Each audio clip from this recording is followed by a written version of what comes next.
On the one hand, you have a familiar face with a ton of new capabilities. On the other, you've got some unique style, covering a more simplistic outlook. Hey, it's Joshua Vergara from Android Authority. What's going on, everybody? And this is the Samsung Galaxy S4 versus the Sony Xperia Z. From a quick glance, you see that both of these phones are quite different. Samsung's new flagship phone is all too familiar with a similar rounded look and the same button layout as the Galaxy S3. It is, however, one of the best handling 5-inch phones with its smaller bezel, thin profile, and light handling. Sony's flagship might be larger, heavier, and it requires a bit more hand gymnastics, but it is definitely a looker. With a rectangular black slate look and angular corners, this is a look we don't see often enough. Its handling is helped by having its buttons all on the same side and halfway down the device. That big silver button is a great focal point that really pops. Flat sides benefit both devices, though the Z's sides are flat primarily because of the flaps that close all the ports for water resistance. Samsung's plastic material is starting to get old, but the all-glass finish of the Xperia Z gives it the same slickness in the hand. Either phone will require a good wipe down from time to time. So, the S4 will please those who look for familiarity, while the Xperia Z will likely turn more heads due to its throwback design. The displays on both devices have largely the same specs, as both offer 1080p resolution at 441 ppi. The TFT capacitive display found on the Xperia Z has been widely publicized for having poor viewing angles, though this isn't a big deal to everyone. Being backed by the Bravia engine makes dead-on viewing pretty amazing, as it makes the Xperia Z look like a small Sony TV. Its color production is a little more on the subtle side compared to the very saturated capabilities of the Galaxy S4. Samsung's Super AMOLED technology returns and makes colors from the S4 really jump out. Luckily, if you don't like this barrage on the eyes, you can change the screen's motif in the display settings. The Galaxy S4 does have much better viewing angles, but when it comes down to it, you'll likely choose the right phone for you based on more than just the displays. After all, either one will bring you a wonderful experience. When it comes to performance, it's a battle of past versus present. While the Sony Xperia Z definitely has great performance and is one of the most optimized users of the Snapdragon S4 Pro, it has to contend with the next Qualcomm evolution.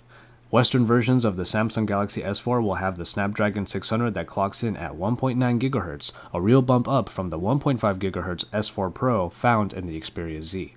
While the Xperia Z was the first phone I tested to clear the 20,000 mark in Antutu easily, the S4 surpasses it. Adreno 320 graphics and 2GB of RAM back these processors up, so gaming and multitasking are great experiences either way.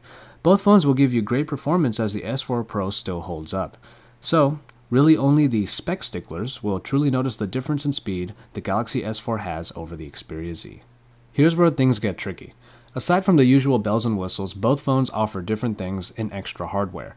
The Xperia Z might not have a removable back, but one of the flaps covers a micro SD card slot to bolster its 16 GB of usage.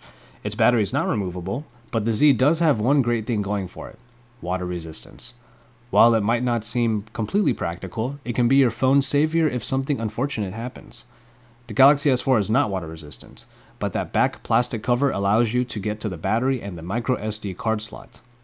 The main additions in the Galaxy S4 involve sensors for enhanced navigation, like air gestures, and an IR blaster that can control your TV. Finally, it has a much better speaker. See our full Galaxy S4 review for the rest of the new bits and pieces. The new additions give the Galaxy S4 a lot to offer, though they're no good if they get wet and damaged, something the Xperia Z has no worry of. If that is important to you, the nifty water resistance might make Sony's phone the one for you.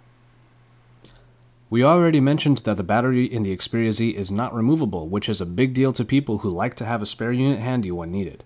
The longevity of the Xperia Z's 2330 mAh battery has proven mixed, with web and general browsing faring better than media consumption. There are, however, a lot of power-saving options to help you comfortably get through a day's work. The Galaxy S4, on the other hand, allows you to keep that spare available, but for most days it might not be necessary, as the 2600 mAh battery can last for quite a while. If you're not a power user, you might even get a couple days out of a single charge.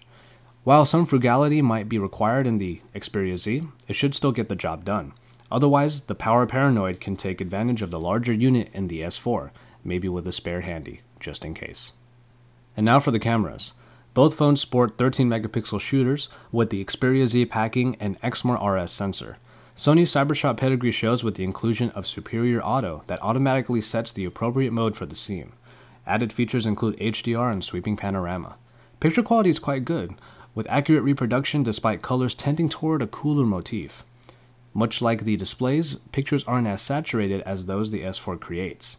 Samsung's camera does produce very nice photos as well, and its color reproduction brings vibrancy to just about any photo. But the S4's additions come with the new modes in the app itself. Without listing all of them, certain modes like Drama Shot and the Dual Capture do add more potential fun to your smartphone photography.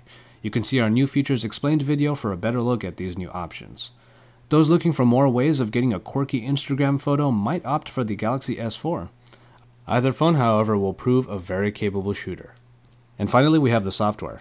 We'll start with the Galaxy S4 as it has the more heavily modified user interface. TouchWiz is something you love or hate, but at least the S4 makes it more bearable with a larger screen that better suits its bloated elements. App additions include the remote controller watch on and the helpful tracker S-Health, bolstering other well-known capabilities like S-Voice and multi-window. In navigation, you can now use your floating finger like an S Pen to get previews and wave your hand or use your eyes to scroll. Again, see our other two videos for a more in-depth look. These might all be more options than you can handle, but they are available for usage whenever you fancy. Compare all this to the Xperia Z, which takes a much simpler approach. It looks a lot more like stock Android, Ice Cream Sandwich in particular, and opts for darker tones over the uber colorful. Sony does have its classics in there like the Walkman, but also adds in small apps for further multitasking. If you dislike TouchWiz, the S4 probably won't help with that. In that case, the more simplistic and low-key Xperia UI might better suit you. However, the Galaxy S4 does take advantage of its new hardware features to bring you a navigation experience that feels fresh, despite not being particularly revolutionary. As premium phones, both of these top-tier devices will set you back a pretty penny. Unlocked, either smartphone will get close to $700 US, although the Xperia Z has been around a little longer and can possibly be found for cheaper prices. The Xperia Z isn't widely available on US carriers yet, but it will likely be at the typical $199 on 2-year plans, just like the Galaxy S4. And so, there you have it. Sony's best against Samsung's best. Samsung put a lot of effort into making the S4 a tough package to beat, and while it may be the easiest handling 5-inch screen device, it may also prove overwhelming to those looking for a simpler software experience. Enter the complete opposite, the Xperia Z. Despite being closer to stock Android in its user interface, the water-resistant design also brings a slightly bigger profile and much more unique looks. In the end, you're choosing between familiarity, with new capabilities, or a phone with a new look that is very good at everything you're already used to.